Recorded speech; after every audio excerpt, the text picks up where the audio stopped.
I'm very excited to do so and serve on what I consider one of my closest friends and one of the best presidents this country has ever had. Thank you. Kevin Cabrera, nominated to be ambassador to Panama. It truly is an honor, President, to be part of your administration. Thank you. Tom Barrett, nominee to the Republic of Turkey. Delighted and honored to be with you, Mr. President, in that host country, which is one of the most ancient in civilization, is in search for your peace, prosperity, and security program. Good place. Mr. President? Good leader, too. Yeah, Mr. President, thank you. It's an honor. I'm Pete Hoekstra, you know that. Yep. But I am going to Canada. Ooh. I look forward to serving you in Canada and your agenda. And you do a great job. Thanks, Pete. Juan Johnson, sir, thank you for the nomination to represent you and the United States to the United Mexican States. And I'm really encouraged by some of the conversations you've had with President Sheinbaum recently and to the increase in support that we've seen out of her government along our border on the important issues. So thank you, sir. They have stepped it up a lot, Yes, sir. Mexico and Canada, so see how it works, right? Yes, sir. Thanks. Matt Whitaker from Des Moines, Iowa. I'm proud to, as soon as I'm confirmed, go represent you at the North Atlantic Treaty Organization. Okay, thank you, man. George Glass on my way to Japan. Previous administration, I served for you in Portugal. It is a great honor to be able to do this the second time. Thank Thank you very for much. the opportunity. Thank you, George. President Trump, my name is Ken Howry. I'm your nominee to be ambassador to the Kingdom of Denmark, a very close partner and ally. I served for you last time for the Kingdom of Sweden. I want to thank you for the faith you've placed in me as your nominee to Denmark. Thank you. Thank you very much. President Trump, thank you for the honor of a lifetime. My name is Stacy Feinberg, and hopefully I'll have the honor of serving in Luxembourg. And I think this is the greatest presidency and the greatest time in history, and it's all because of you. Thank you very much. Nicole McGraw, nominated to serve in Croatia, and it's such an honor to be here with you today and to serve you and the American people. Thank you. Thank you very much. President Trump, thank you very much for your nomination to the Republic of Chile. And let me tell you, Border Patrol agents are so thankful for everything that you've done for them. But That man knows more about the border than anybody, I want to tell you. Thank you. President, it's a great honor. Thank you very Thanks. much. Good Good luck. afternoon, Mr. President. Brian Birch. If I'm confirmed, I'll be representing you at the Holy See. Catholics are very proud of your work. Your team is doing an excellent job, so thank you. Very honored to serve. Thank you very much. Mr. President, thank you again for the honor, the greatest privilege. My name is Summer Sparkus. I will serve this great man at the Republic of Malta. Thank you, sir. Thank you, Mr. President. Joe Popolo from Dallas, Texas. Very proud to serve you at the Kingdom of the Netherlands, the very first country to recognize the United States 250 years ago. Thank you. Thank you. Mr. President, if I'm confirmed, I will be representing you in the state of Israel. It will be an extraordinary honor, and you've done more for Israel than any president in any time of its history, and we are grateful. And I'm hoping I'll get to be there by Passover. Thank you, Mike. And Mike is an outstanding guy. They all are. Mike, I think he's going to do wonders for Israel. He actually probably gets along with both sides, and that'll be interesting to see. But the world is watching you, Mike, so good luck. Thank you, Mr. President. Good luck. You're going to do well. Thank you very much. Mr. President, thank you for this great honor to serve the Republic of Italy and San Marino. I'm so looking forward to going over there and working with that great ally, and for the pleasure to serve you. Your staff has been great working with us and have done a great job, and we really appreciate them. Thank you, sir, for pushing this along. Have a good time. A really good time. I'm Warren Stevens from Little Rock, Arkansas, and I have the honor to represent the President and the United States in Great Britain and Northern Ireland, and to be chosen to go to such an important ally of ours is, I know, sir, and I'm looking forward to it, but thank you for the honor. You're going to do fantastically. These are tremendously successful people, and you two guys, and then you add on Mike. I think they have a little more money than Mike, but he's got some other advantages. He's got some other, like upstairs, he's got some big advantages. Yeah, he does. It's very exciting. It's really exciting to have all of you. Would you have any questions, media, for the people that you just saw. So outstanding, and I thought it would be nice to bring them before you. And so if you have any questions, please. I wanted to ask you about the talks in Saudi Arabia. It sounds like you made some progress on the Black Sea ceasefire. Yeah. Could you update us on that? What happens now? So we've made a lot of progress on two fronts, on both sections that we call them sections, but they're much more than that, Russia, Ukraine, and also the Middle East. And we'll see what happens. We're in deep discussions with Russia and Ukraine. And I would say it's going well, but it's a situation we should have never had to even think about. Should have never happened. And on the Middle East, that's been going on for a lot of years, centuries and centuries. It just keeps going. And we are making a lot of progress, so that's all I can report. But some very, very big talks are going and detailed talks are going on right now on both fronts. Mr. President, you said that your national security advisor learned a lesson after a reporter... Wait a minute, excuse me, I didn't pick you. Go ahead. Mr. President, the ceasefire agreement that was broken today allows for third-party countries to help implement the agreement. What does that look like, and who's going to be involved? The ceasefire agreement? Yes, the maritime ceasefire agreement between Russia and Ukraine. Well, they're going to get together. Look, it's they agreed to something and it got broken. There's tremendous animosity. There's a lot of hatred, as you can probably tell. And it allows for people to get together, mediate it, arbitrate it, and see if we can get it stopped. And I think it will. That'll get stopped. What countries are you looking to work with, sir, to help implement and monitor that ceasefire? We have other countries involved, and they're involved very strongly in the process. And that'll be resolved. That's actually, as bad as it is, that's the least of the problems. So we'll get that resolved. And we are being aided by other countries too. Yes, please. Please, Brian. Tomorrow, the subcommittee on DOGE is going to review funding for NPR and PBS. Now, every Republican president has always promised to take away this money that's going to these two public news outlets. If they're successful, I know Senator Kennedy has backed it, Marjorie Taylor Greene in Congress has backed it. Would you be interested in defunding and taking away taxpayer dollars to NPR and PBS? Well, I would love to do that. I think it's very unfair. It's been very biased, the whole group. I mean, a whole group of them. And frankly, there's plenty. Look at all the media you have right now. There's plenty of coverage. I was from a different age, and they spend more money than any other network of its type ever conceived. So the kind of money that's being wasted, and it's a very biased view, you know that better than anybody. And I'd be honored to see it end. We're well covered. Look at all the people that we have here today. We're well covered, and we don't need it, and it's a waste of money. Especially, I don't even know what DOJ's recommendation is. I assume their recommendation is to close them up. Well, after they hear all the testimony, I think they're going to make a decision relatively sooner than later. Yeah.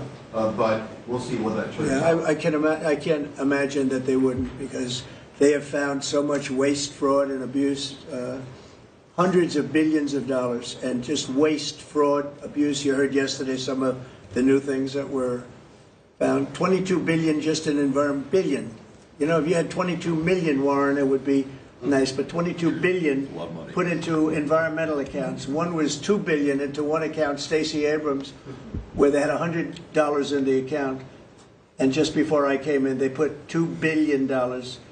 And you guys are looking, so you mean 2 million or maybe 200,000? No, $2 billion were put in the account. What do you think of that, Mike? Do you think that's a straight deal? 2 billion?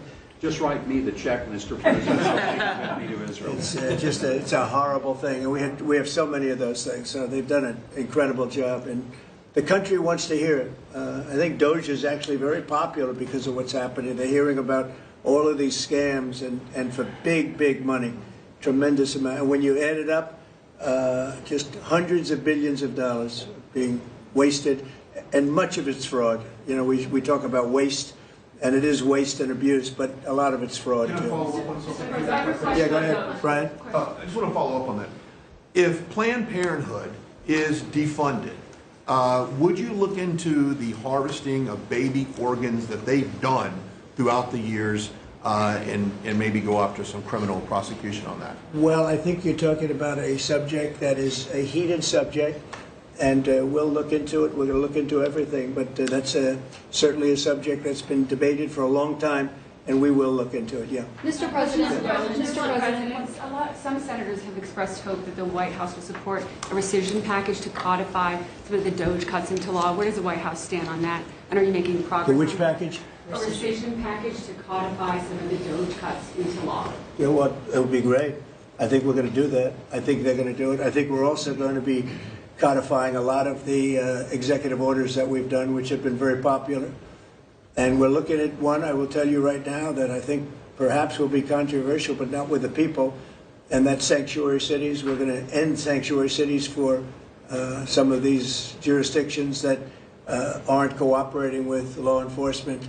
They're guarding criminals. They're taking the rights away from the citizens of this state and their city.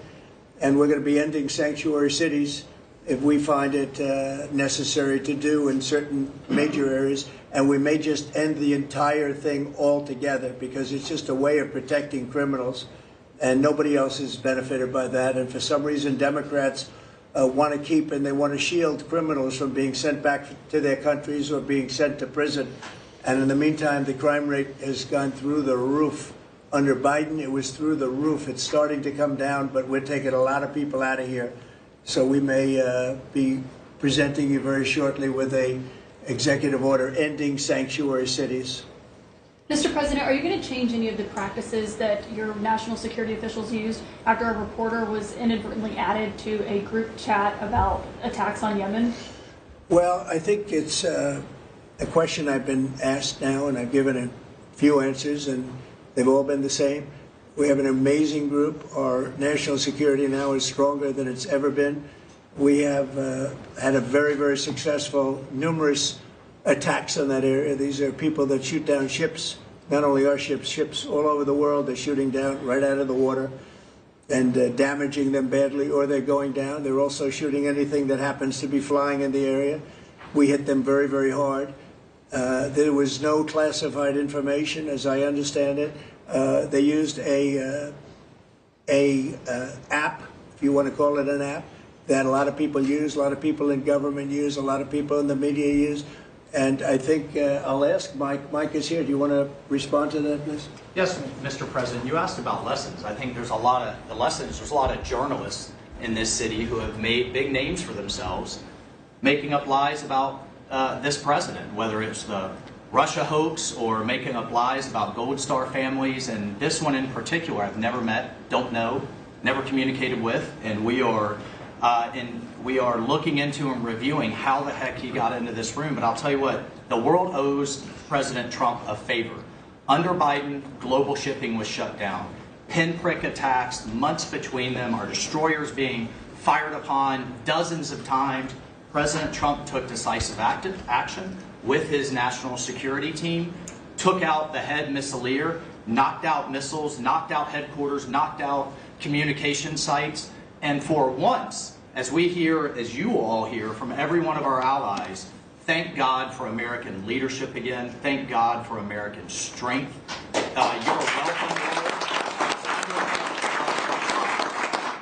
And look, we had a national security team that was coordinating these efforts. As Director Radcliffe testified today, his first day on the job, he was introduced to this app on his government systems at the CIA and at the State Department and otherwise. So, look, this journalist, Mr. President, wants the world talking about more hoaxes and this kind of nonsense rather than the freedom that you're enabling. And a key part of our sovereignty is open sea lanes and knocking the crap out of terrorists, which is exactly what your team and Pete Hegseth, a good friend and fellow veteran, is leading the charge on, and it's an honor. We had a very, very successful, we had a very, very successful evening. And we've had numerous successful evenings and days in that area. The Houthis are absolutely on the run. The worst of them have been killed. This should have been done a long time ago by Biden, but Biden was an incompetent president. He couldn't do anything. He didn't know where he was going. He had no clue. This guy had no clue. This should have been done a long time ago. as they shoot missiles at ships, randomly shoot missiles at ships. And they make their own missiles. You know, this is not an incompetent group of people. They make their own missiles. They get the missiles also from Iran. It's an offshoot of Iran, another offshoot. You have Hamas, you have Hezbollah, you have the Houthis. You got a lot of stuff going on with Iran.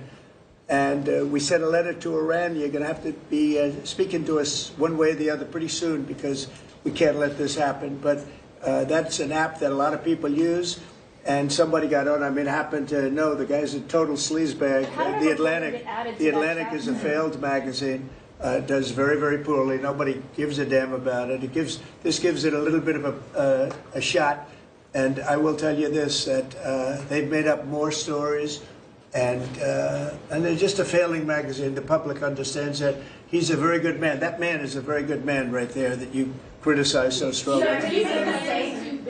He's a very good man. And he will continue to do a good job. In addition to him, we had very good people in that meeting, and those people have done a very, very effective job, and you're going to see it. And it goes on, by the way. It's going to go on. And I think the Houthis wish that it didn't happen, but that's what it's all about. We have to create a safe country, a safe world, and that's what we're doing. Do you worry that national security was put at risk, Mr. President? Of senior officials using signal. Do I plan to ban who? The use of signal to communicate from senior officials. Well, I don't know what this. I don't know anything about Signal. I wasn't involved in this, but I just heard about it, and I hear it's used by a lot of groups. It's used by the media a lot. It's used by a lot of the military, and I think successfully. But sometimes somebody can get onto those things. That's one of the prices you pay when you're not sitting in the Situation Room with no phones on, which is always the best, frankly. But you know, the best is to be there. In fact, oftentimes I've been in fact, just last week I was in the Situation Room on something very important, and we had a couple of people hooked up by line, and I said, cancel the line. Sorry, fellas, what you do is we'll tell you all about the meeting, because I know people do get on those lines, whether it's Signal or anything else. Yeah. So are you going to change any procedures as a result of this? Well, I mean, look, we look at everything, and you know they've made a big deal out of this because we've had 2 perfect months. We are bringing in business. We have another one announced tomorrow, a big one, very big, like in the history of our country. Nobody's ever seen anything like it, and I think probably a lot of people are saying it's. They started by saying it was the greatest first month that a president has ever had, and I think that's true. And now they say it's the best second month, and they had to find something. And this certainly will look at this, but the main thing was nothing happened. The attack was totally successful. It was, I guess, from what I understand, took place during, and it wasn't classified information. So this was not classified. Now, if it's classified information, it's probably a little bit different. But I always say you have to learn from every experience. I think it was very unfair the way they attacked Michael. He's a good person. The person that was on just happens to be a sleazebag, so maybe that's just coincidence. I don't know. But you are going to conduct would an it be a investigation, problem if the Atlantic released all the text messages if they're not classified? Well, I don't know. I'd have to ask the military about that because, you know, maybe you wouldn't want that. I don't know. I will say this, that from what I heard, the man that we're talking about, who's not somebody that I don't think most people have ever heard of, he left. He found it very boring, and he left early. He got off the line very early. So I can't speak to it other than that. So he's made up a lot of stories, and you know, I think he's basically bad for the country. But it's a failing venture, very failing venture. They're very upset.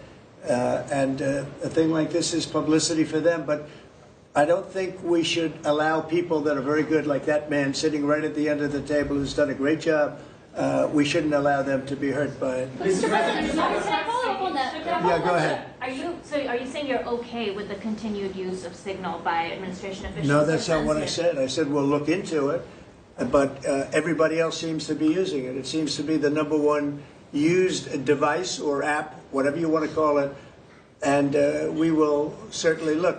If it was up to me, everybody would be sitting in a room together. The room would have solid lead walls and a lead ceiling and a lead floor. But, you know, life doesn't always let you do that. In the meantime, the attack itself that we were talking about and discussing has been an unbelievable success. But you will conduct an investigation, is what you're saying into this. We'll look into it, sure. Who's gonna I would lead look that into it, investigation? sure. I want to Is look that into the FBI? or anything who's like leading that. I would ask them. It's not really an FBI thing. It's really something having to do with security. Security, like will somebody be able to break in? Are people able to break into conversations?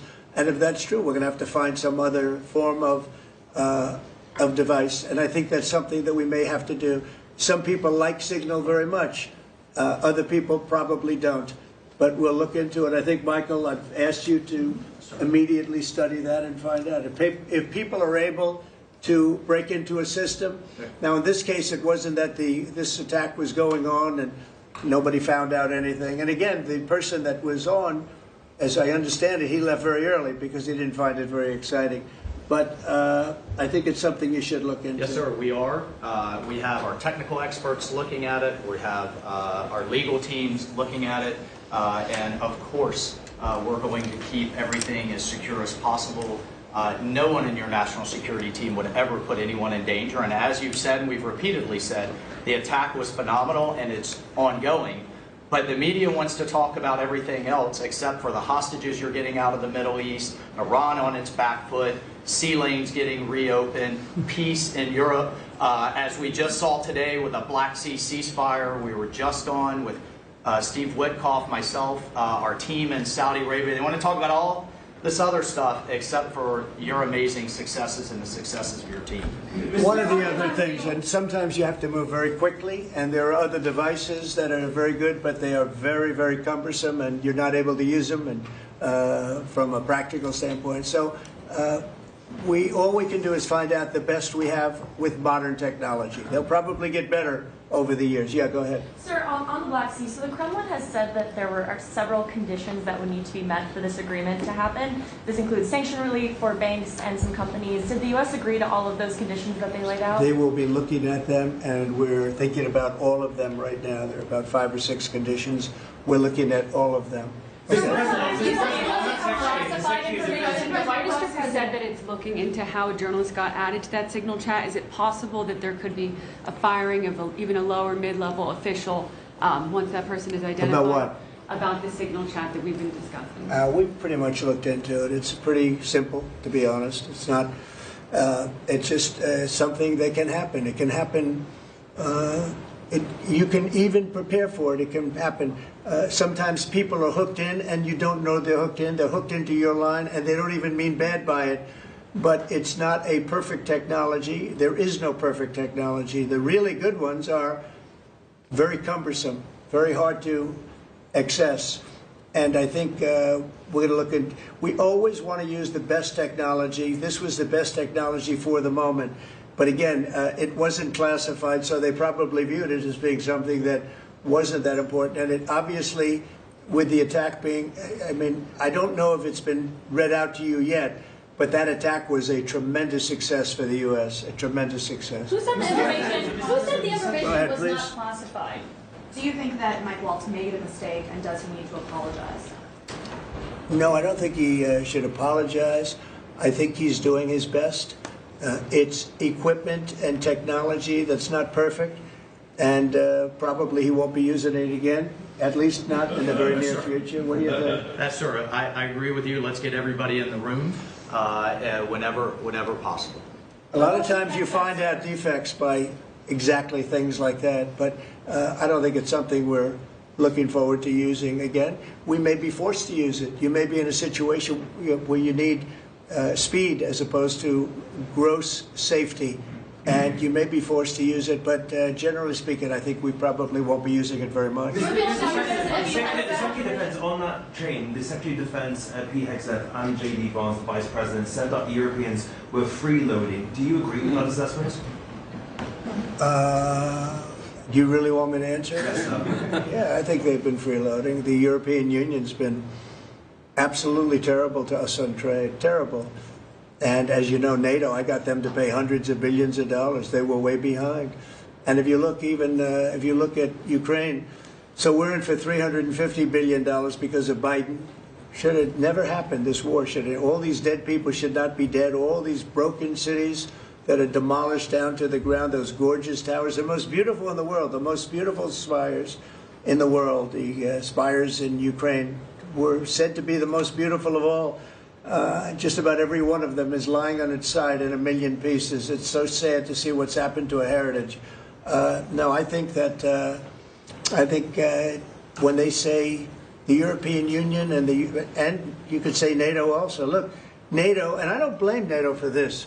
I don't blame Europe for this. I blame Biden for the fact that he didn't make them equalize. And to this day, I said to him, you got to catch up, you got to equalize. But why are they in for $100 billion and we're in for possibly $350 billion? It shouldn't be. It shouldn't be. And you could say more important for them because we have an ocean in between. So, you know, it's one of those things. You'll be seeing Liberation Day. I call it Liberation Day in America. You're going to be seeing on April 2nd. Didn't want to do it on April 1st for the obvious reason, April 2nd.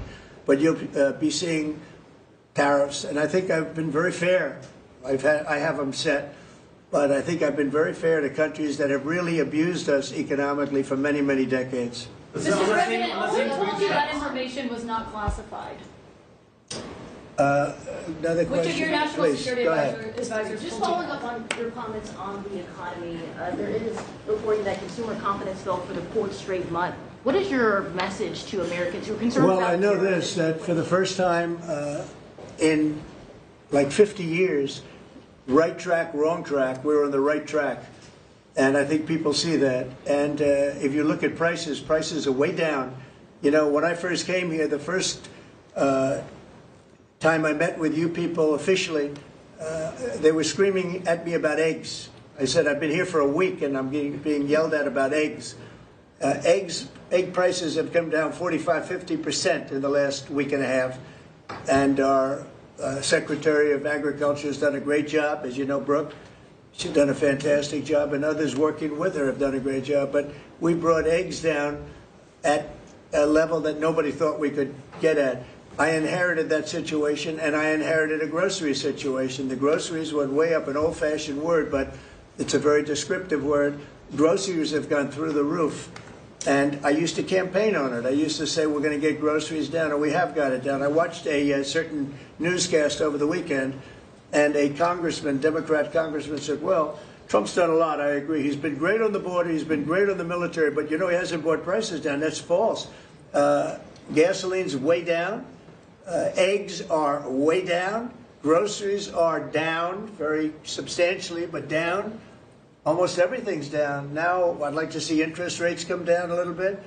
And you're going to see billions of dollars, even trillions of dollars coming into our country very soon in the form of tariffs. Because we were abused by presidents that, frankly, in all fairness, it wasn't their expertise, but they had no idea what they were doing.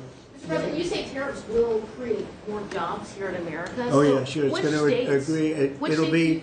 It'll create a lot of money and more jobs. But if you look, so in the last, these gentlemen would know about it, and ladies, because some of the ladies are great businessmen in this room that are becoming ambassadors. Great, really great, top of the line. When you look at the number of companies that have said, like we're close to, I would say close to $4 trillion. We never had numbers like that. The #1 chip maker in the world from Taiwan coming in with $200 billion. We have Apple. Look at Apple. $500 billion. $500 billion. They're going to build plants all over the United States. They were all being built in China. You have many, many companies, and maybe above all, you have the car companies coming in at levels that nobody's ever seen before. We have Honda is opening up one of the biggest plants in the world in Indiana, and many car companies are coming in. We have AI. We're leading China by a lot in AI, and we're going to keep it that way because we've made it very good for them, and we're going to protect them. Once they're here, we'll protect them through taxes, through incentives, and also through tariffs. Thank you very much, everybody. Thank you very much. Thank you.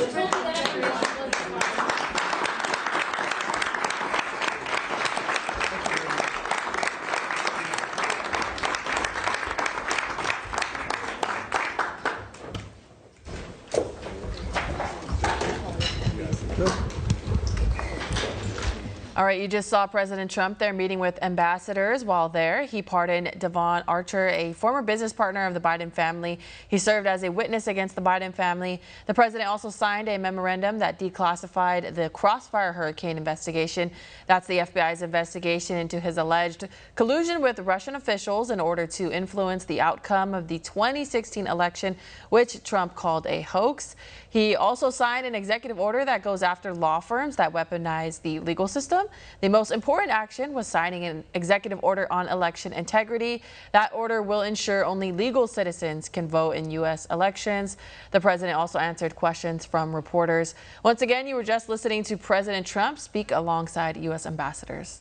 One America News Network, your source for credible, honest, unbiased reporting from around the world, has just launched a live 24/7, 365 days a year uninterrupted cable feed on YouTube. And it's only $5.99 per month. Now you can watch One America News Network live, anytime, anywhere in the world. Go to our YouTube page and click here to become a member today. One America News Network, your source for credible, honest, unbiased reporting from around the world, has just launched a live 24/7, 365 days a year uninterrupted cable feed on YouTube. And it's only $5.99 per month. Now you can watch One America News Network live, anytime, anywhere in the world. Go to our YouTube page and click here to become a member today.